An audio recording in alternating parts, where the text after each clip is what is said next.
Hi, welcome to the fourth part of the um, um, well, agri demand, agri supply, and government intervention lecture of the Introduction to Economics course.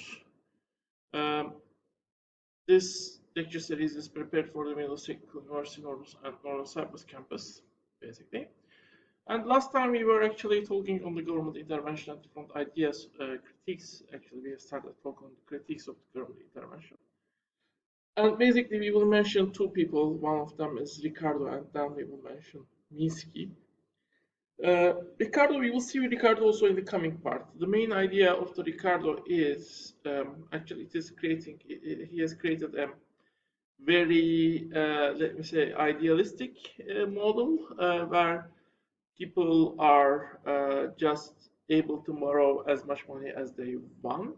So uh, they if they immediately need money, they can borrow money, and if they don't need money, they just put the money into the bank. In that case, according to Ricardo, when government intervenes, well, government intervention, which is basically done by increasing government spending, uh, will, according to Ricardian view, inevitably increase the tax rate in the economic system. Will it be that way? Maybe, maybe not, because if the output level increases, maybe you don't need to increase your tax rate. Because with the current tax rates, you might get sufficient income to cover your debt. At least that's one of the ideas presented.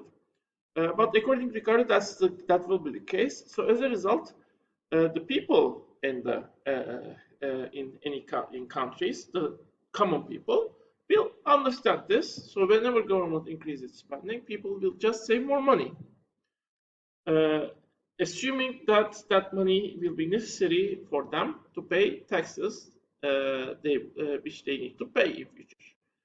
So because they decrease their spending, they save more money when government is basically um, spending more money. Basically, government spending will have no effect because it will crowd out it will increase the savings as much. Of course, it is very it has two important assumptions. One is actually in some cases people might just need to spend money basically, and they might not have any option to borrow basically. And at the time when people don't have money, obviously they won't be able to spend money even if they need to do that for some emergency needs or for the things they just want to do at the time. For example, if you are at the age 18, want to go to concert with your friends, this is something you cannot do in 2 years or 20 years. Um, that's one thing. And the second thing is not everyone basically thinks that, not even economists necessarily think that, as we have already talked about, that the fact that government is spending more money today will basically mean higher taxes in future. So even if that's right, people usually, usually don't plan their spending accordingly. When they have more money, they usually spend more money, basically. Uh, well, this is Ricardo, and then you have Minsky. Minsky is a Keynesian economist, actually. This is a left-wing critique. He thinks that, especially if government intervention is in the means of assistance of the companies that are actually that failed during the time of the crisis, basically it is saving the agents, especially the companies that are making more risky decisions. Well, that would mean in the future that those companies will make more risky decisions, lose more money, and state will need to have spend more money to save them. As a result, as time passes, the amount of money state needs to spend to save those agents will increase and increase as those agents become more fearless, understanding state will save them anyway if there is a problem. And if they win, that win is theirs. But if they lose, that lose is covered by the government.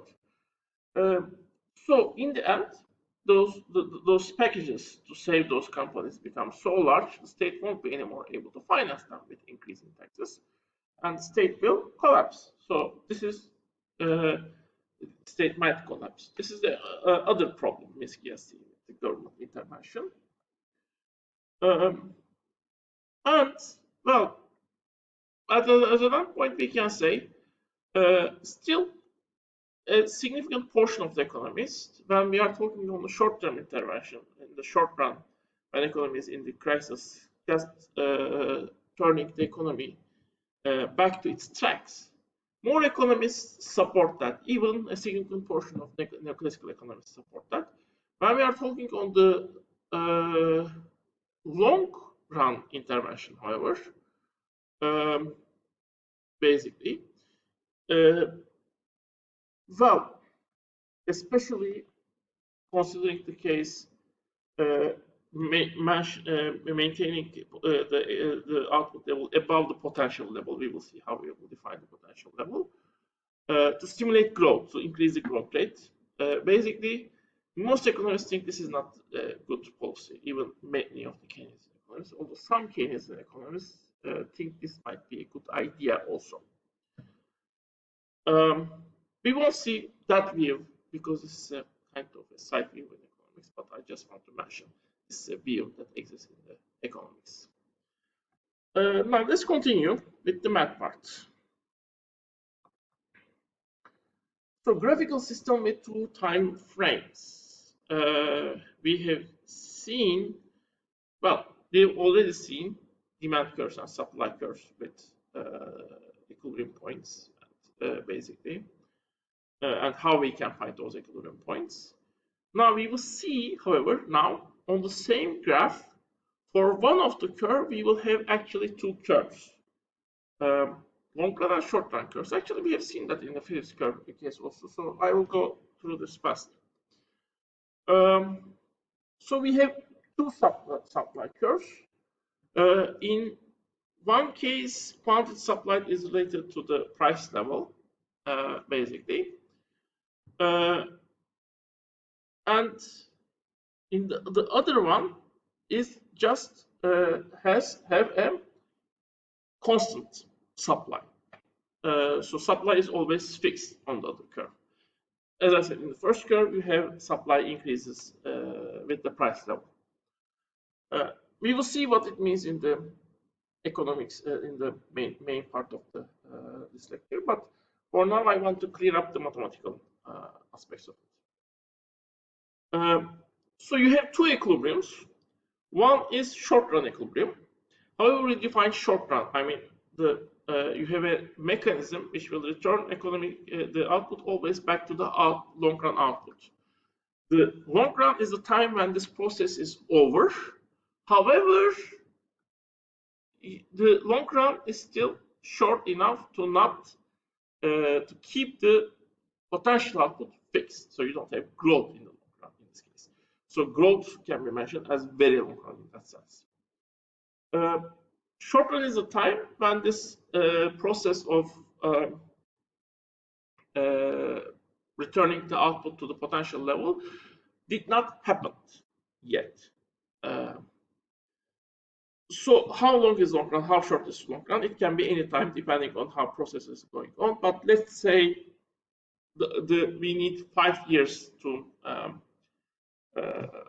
for the output to return to the potential level. In that case, the long run curve will mean, you only go to the long run curve, long run equilibrium in 5 years. And let's say short run adjustments. The fact that the economy converge to the short run equilibrium in 1 year. In that case, short run equilibrium will happen in 1 year. So in that case, if this is the case, then short run equilibrium and long run equilibrium is at the same point, which means the economy is at equilibrium. The economic system has already returned to the long run equilibrium, which means that as long as there is no disturbance, in 1 year or in 5 years, the economic system will stay at the equilibrium. That's the meaning of equilibrium. When there is no disturbances, you stay there. Let's say now we have a disturbance. Well, if we have a disturbance, for example, with an increase in the aggregate demand curve, now, the economy is not anymore, assuming it's initially here, it is not at equilibrium. Well, first in 1 year, it will turn to, assuming we have AD, SRIS curve. Now AD curve is here, not anymore here. So, but the economy is still here. So in 1 year, our economy will converge to the short run equilibrium, which is the intersection of AD2 and SRAS, basically, which is here. In 5 years, we know our economy will converge to this point.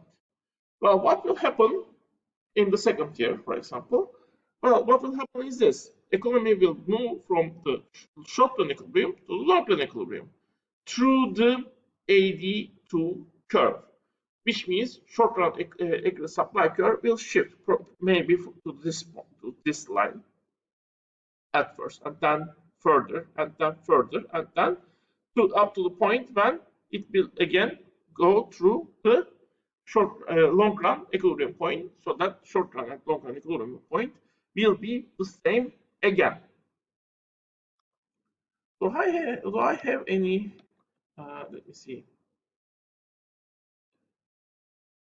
picture of this process? Well, basically, you can see it will shift. Well, as you see, SRS curve will shift, basically. So this was first equilibrium. This is the old equilibrium. This is the new short run equilibrium, and this is the new long run equilibrium. So in the end, SRAS curve will shift to this position, basically, so that the intersection of AD2, SRAS, and LRAS curve will be the same, basically. Anyway, this is math 1, the first math part.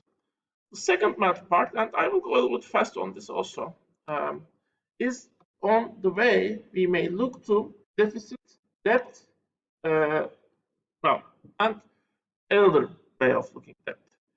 And here we are talking on a person, although later we will adjust this to a country. Well, let's say the person is James. Well, deficit is the case whenever James' spending is higher than his income. Is it possible? It is possible if he borrows money. Or if he uses part of the wealth he has stored previously.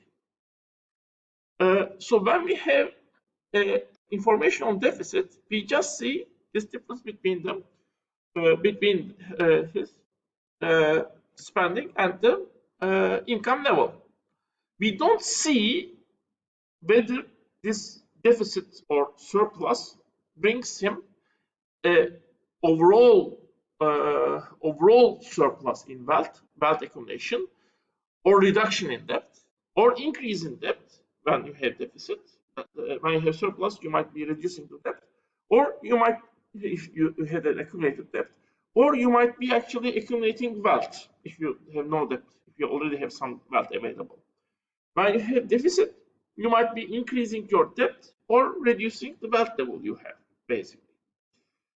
So deficit level just shows the difference in that case. And for example, at the year 2001, James has 1,000 deficit. In 2002, he has minus 500 deficit, which means he has actually a surplus in 2002. And then he has deficits in 2003, 2004, surplus in a huge surplus in 2015, 2005, and the data goes like this. So this is first way of looking to debt. The second way is looking how debt accumulates. Here we assume, well, James has started with zero wealth, and then his wealth has increased, or well, his decreased as time passed, basically. So at 2001, he started with zero wealth. Well, what happens then? We will see that in the next part, in the next